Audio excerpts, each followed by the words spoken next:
Boa noite, amigas e amigos. Hangout do Durval, hoje é dia 16 de setembro de 2015, 19 horas e 34 minutos. Estamos aqui com a presença ilustre da Gui dos Estados Unidos. Ela vai falar sobre a crise econômica lá nos Estados Unidos. Estava aqui agora há pouco o Ricardo Wagner, que ele vai entrar também, só que ele está caindo, está tendo algum probleminha lá de som, mas ele vai entrar já já, e nós vamos ficar sabendo que nos Estados Unidos está vivendo uma crise semelhante à nossa, e o motivo é o nosso compadre comunista Barack Obama, e ela vai explicar um pouquinho para a gente aí sobre tudo isso. Eu espero que esse hangout seja bastante proveitoso para todos vocês. Vamos passar novamente alguns assuntos aí. Estocar alimentos, crise econômica, decreto 8482, eu já falei ontem, decreto 8515, eu já falei antes de ontem, eu vou repetir aqui alguns vídeos da NET, produtor rural, e falar sobre os caminhoneiros, tá? É muito importante aí que todos vocês participem aqui do nosso hangout.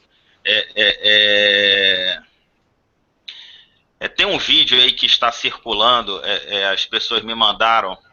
Eu vou dar um oi rapidinho. É uns vídeos sobre armas num porto lá do Oriente Médio. E o pessoal está dizendo que são armamentos brasileiros que o Irã estava levando para terroristas no Oriente Médio. Eu vou fazer uma correção. Aquele vídeo, ele não é novo não, tá? Aquele vídeo é de 2009, salvo engano. E aquilo não são armamentos, aquilo são munições de armas coletivas, né? Dentre aquelas munições, aquelas munições todas, o Brasil faz, exceto o foguete 122. O Brasil não faz com esse foguete 122, ele é russo e chinês. São os únicos dois países que fazem aquele foguete. Mas toda aquela gama de armas, o Brasil faz. Dentre aquela gama de armas, aliás, de munições, só tinha uma munição ali que era brasileira, que era o canhão 106 sem recuo. E pelo lote que estava marcando lá, aquilo é da época do governo Lula, tá? Deve ter sido exportado no governo Lula, lá para o Irã, e o Irã estava repassando aquilo ali para algum outro país, enfim. Então aquele vídeo, tudo aquilo que mostra no vídeo não é tudo brasileiro, apenas um tipo de munição. Enfim, então eu entendo um pouquinho de munição, eu conheci, e as outras ali, as outras não são brasileiras, as outras munições não são brasileiras, não são produzidas aqui no Brasil. Aliás, são produzidas aqui, mas aquelas não são as que foram feitas aqui no Brasil, exceto de canhão 106 sem recuo, que é aquela munição que é toda furadinha embaixo e tudo mais. Aquilo ali é do Brasil, o resto não é do Brasil. É produzido aqui no Brasil também, mas não é do Brasil. Aquele vídeo de 2009, tá? Aquele vídeo é um pouquinho antigo, né? Eu vou dar uma pincelada de novo aí na crise econômica. Eu falei ontem, aquilo nada mais foi do que um dever de casa. Eu espero que vocês tenham entendido. Quem chegou à conclusão que aqueles itens lá que eu falei, 4,8 bilhões do PAC e 3,8 bilhões do PAC Minha Casa Minha Vida foi realocado o fundo. Ora, domingo eu mostrei para vocês um jornal Globo, dizendo que a Caixa Econômica está processando o governo federal por dar pedaladas fiscais desde 2013. Mas o problema não foi em 2013, o problema foi bem anterior. Como o governo não está pagando a Caixa Econômica Federal, a Caixa Econômica resolveu processar o governo federal, porque ele está levando dinheiro e não está justificando. Está retirando dinheiro de um fundo que não pode. Então, quem entendeu aquela imbecilidade que os ministros disseram, o Brasil está cortando da própria carne, e vamos cortar da carne de vocês agora mais impostos. Não estão cortando a própria carne.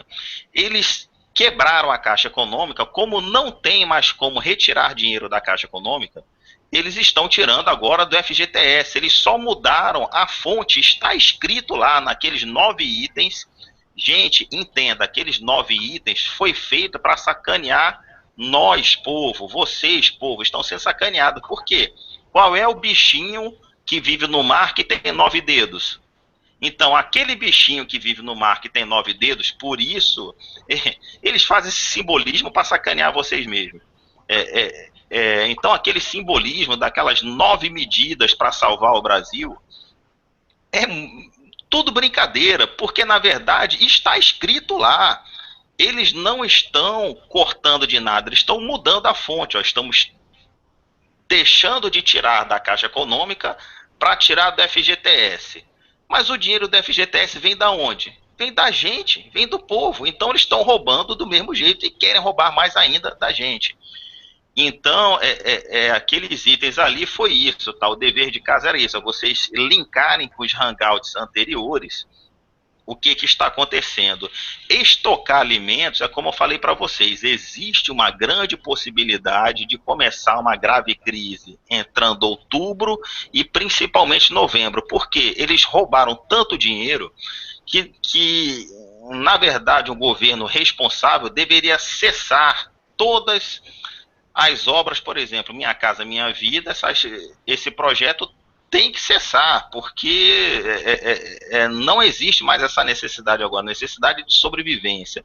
As obras do PAC somente dar continuidade às obras que vão ter fim.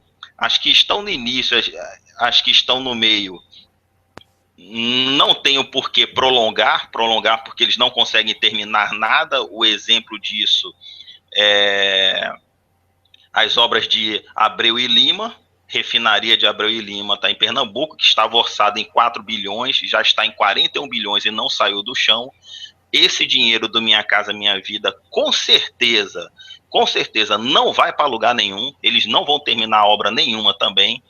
Então o ideal seria estancar tudo isso, não precisa cortar salário de funcionário nem nada, o que precisa, nós temos uma crise de vergonha na cara, nós temos um problema de gestão, e isso tudo é um projeto de governo, eles estão fazendo isso há muitos anos, inclusive eles vão cortar o subsídio do produtor rural para quebrar o produtor rural, eles estão importando produtos de outros países que nós temos aqui no Brasil, país do Mercosul, produtos agrícolas do Mercosul para quebrar forçosamente o produtor rural. Eu já falei sobre isso também em outros hangouts, e é muito perigoso que um país quebre os produtores rurais, porque é a base de tudo que nós vivemos, nós comemos. Todo dia o produtor rural entra na nossa casa de manhã, de tarde, de noite. Então eles são muito importantes para a nação como um todo. Tá? Esse decreto 8482, eu já falei ontem, 8515, já falei em outros hangouts também. Nada mais é do que um apoio técnico, é uma coisa muito boa. A Rússia tem equipamentos militares muito bons. Nesse sentido, isso é muito bom, não tem que ter frescura, não.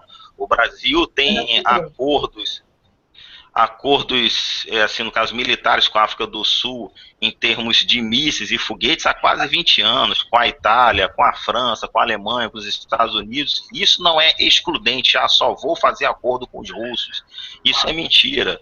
O decreto 8.515, isso é coisa para militar resolver. Isso é uma falácia sem tamanho, entendeu? Vocês assim, se preocuparem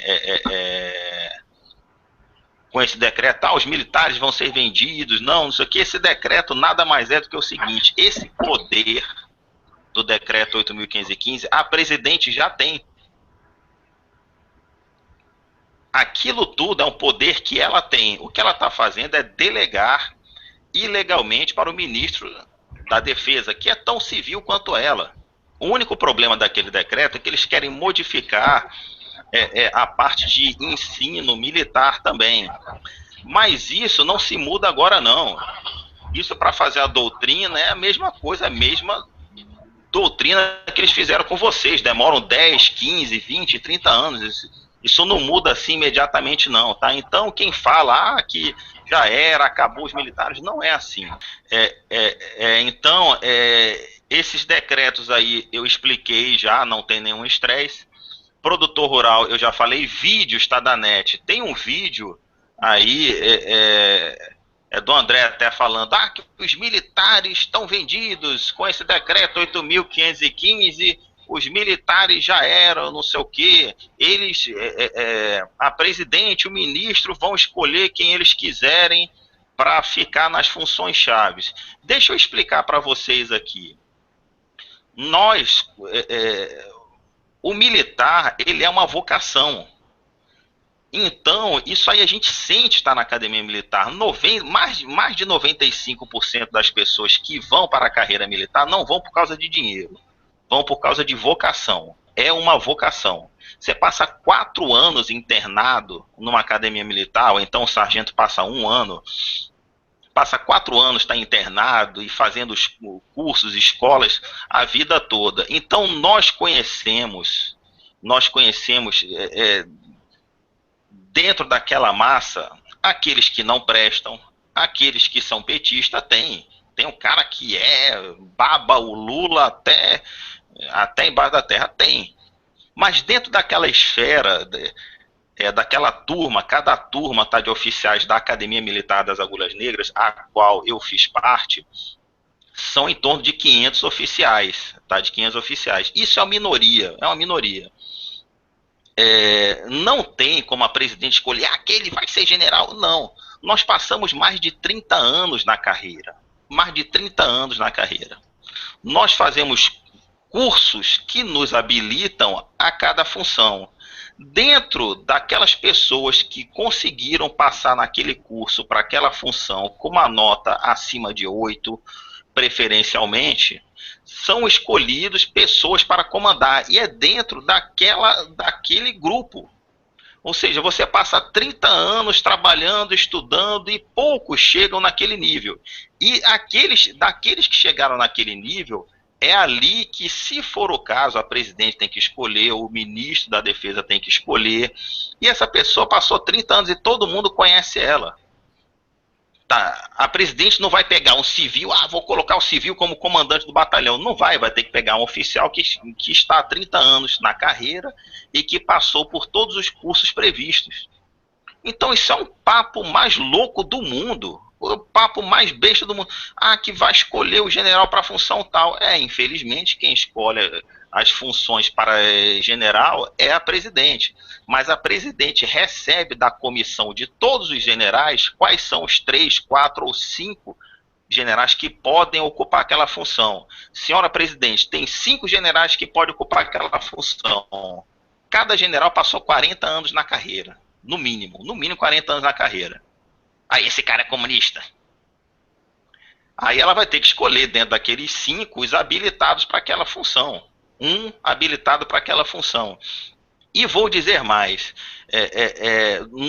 nós que passamos 30, 40 anos na carreira, eu passei 20 anos na carreira, chegou nesse limite, chegou nesse ponto, tá? Nós conhecemos, nós sabemos as qualidades e os defeitos daquela pessoa, tá? Se chegar por um acaso, por exemplo, um desse cara que na turma ele gostava do Lula e tudo mais, era petista, ele chegar no comando do exército. Ora, eu gostando dele, eu presto continência. Eu não gostando dele, eu presto continência, porque continência é o cumprimento do militar. E é uma obrigação. Trabalhamos dentro de hierarquia e disciplina. Então isso não muda nada, tá? Isso não muda nada. Se ele chegar lá no comando lá do exército e começar a falar para aterrorizar a população toda, o exército vai ser fiel ao governo, vai todo mundo ficar olhando para a cara dele. Nós não podemos nos manifestar, quem está na ativa, porque não é legal. A lei não nos permite. E se nós militares começarmos a praticar atos ilegais, nós não somos mais militares, nós somos bandidos. Então nós não temos pressa. Tá? O nosso comandante do exército, hoje, ele foi meu professor na Academia Militar, ele está agindo de forma exemplar. Ele está dizendo a todos vocês o tempo todo, as Forças Armadas servem à sociedade. É só o que ele pode falar. Mas se tivesse um comandante lá que fosse um comunista, falasse, não, que o exército vai defender a presidente Dilma vai defender o PT e ia ficar todo mundo olhando. Se o povo se rebelasse contra o governo e se o povo pedisse intervenção, ele seria o primeiro a ser passado cerol. Vocês não tenham dúvida disso. Ia ser o primeiro a levar uma azeitona. Porque da mesma turma que ele veio, tem outros 500 que aprenderam na mesma cartilha que as Forças Armadas, ela defende o povo, a sua pátria, as instituições. É o que está na lei, bicho. Em nenhum local está escrito que as Forças Armadas defendem o governo. Então, relaxa. Quando vocês virem alguém falando isso, ou o cara não sabe o que está falando, ou está desinformando, é desinformante. É sempre assim, tá? Vocês não se preocupem. Outra coisa muito importante é como o produtor rural está sendo atacado. Eu já falei para todos vocês que o produtor rural brasileiro está sofrendo um ataque muito grande, porque o produtor rural é um bicho teimoso que todo comunista odeia. Ele trabalha sábado, domingo, feriado, todos os dias, manhã, tarde, noite. Ele produz para todos nós brasileiros. Ele tem um núcleo familiar muito forte, são religiosos pra caramba, então é tudo que o comunista odeia. Esse que um ser humano que o comunista odeia é o produtor rural, que é um bicho teimoso. O produtor rural, ele tem aquele orgulho, que é orgulho bom, não é orgulho ruim, não, é orgulho bom. É aquele cara que se amanhecer no outro dia pensando, pô, perdi tudo pro banco, perdi tudo, eu fui à falência, mas se ele botar a mão no bolso e tiver uma semente, ele vai pegar essa semente e vai plantar com a esperança que aquilo salve a vida dele. Ele acredita no que ele faz, é um cara trabalhador. Então, a destruição que estão atacando o produtor rural, estão também atacando os caminhoneiros. Começando a comprar. Durval, o som está picotando. E a sua imagem parou, ela está congelada.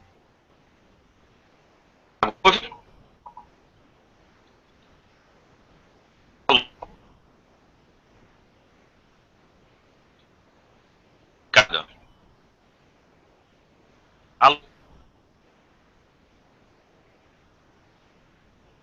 Alô? Ei, Cássio.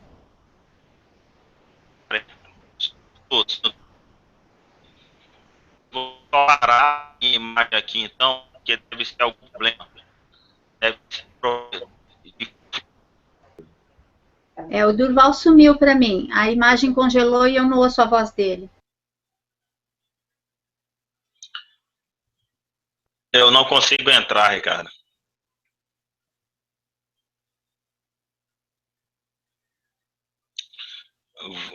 Me diga uma coisa, você me ouve, Ricardo? Não, aí nós vamos ficar naquele problema de novo que eu não ouço você. Peraí. Bom, eu estava conversando aqui com a Paula e ela disse que parece que estão me vendo. E eu acho que eu estou sozinha aqui. Acho que o Durval caiu, o Ricardo também. Bom, eu sou a Guidriuso, estou aqui nos Estados Unidos. Boa noite a todos. Sinceramente, eu nem sei se eu estou no ar, mas eu vou falar um pouco. O Durval me convidou